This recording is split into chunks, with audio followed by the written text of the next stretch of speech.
யாரோட birth anniversary அப்படின்னா Steve Jobs. யாரோடது?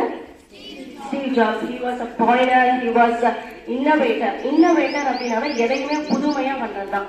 ஓகேவா? நீங்க எல்லாமே கேள்விப்பட்டிருப்பீங்க ஆப்பிள் ஐபோன். ஏதாவது போன் வச்சிருந்தாலும் ஆப்பிள் ஐபோனா அப்படின்னு கேட்குமா இல்லையா? அந்த ஆப்பிள் அந்த கம்பெனி நிறுவனத்தினுடைய சிஇஓ அண்ட் கோ ஃபவுண்டரா இருந்தவர் தான் ஸ்டீவ் ஜாப்ஸ். அவரோட பர்த் ஆனிவர்சரி தான் இன்னைக்கு. ஏன்னா he was a person who revolutionized the way what we think. நம்ம யோசிச்சது எல்லாமே அவர் புரட்சிகரமா மாத்தினார். வாட் we work, நம்ம வேலை பார்த்தது எல்லாருமே அவர் மாத்தினார். அண்ட் how we live, நம்மளோட லைஃப் ஸ்டைலையும் அவர் மாத்தினார் இல்லையா? டெக்னாலஜி வேர்ல்டோடைய காட் ஃபாதர்னு சொல்ற அளவுக்கு அவ்வளவு பெருமைக்குரியவர் தான் யாரு? Steve jobs. அவருடைய முக்கியமான ஒரு கோட் சொல்லி கண்ட்ரோல் பண்ணிடலாம். ஏன்னா மிகப்பெரிய சக்சஸ் ரீச் பண்ணிருக்கவங்க எல்லாருமே மிகப்பெரிய விஷயங்கள்லாம் பண்ணியிருக்க மாட்டாங்க. சாதாரண விஷயத்த கூட அசாதாரண முறையில பண்றவங்க தான் வெற்றியாளர்களா மாற முடியும். எனக்கு பெரிய விஷயம் எதுவும் கிடைக்கல, நான் கிடைச்சிருந்தா எப்படி ஜெயிச்சிருப்பேன், நான் அப்படி ஜெயிச்சிருப்பேன்னு சொல்லிட்டு நம்ம காரணங்களை அடிக்கிட்டே இருக்கோம்.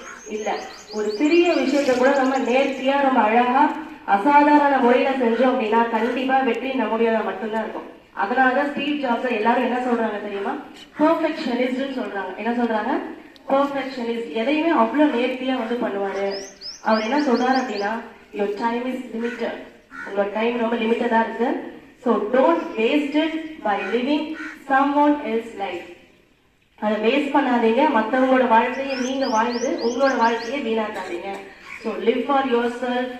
ஓகேவா? Be happy and all the best. அதுவும் இல்லாம இன்னைக்கு ப்ராக்டிகல் எக்ஸாமினேஷன் நடந்துட்டு இருக்கு. ஸோ உங்களுக்கு ஒரு கங்க்ராட்ஸ் கிளாப்ஸ் கொடுத்துடலாமா? Juniors, congrats claps. கோ.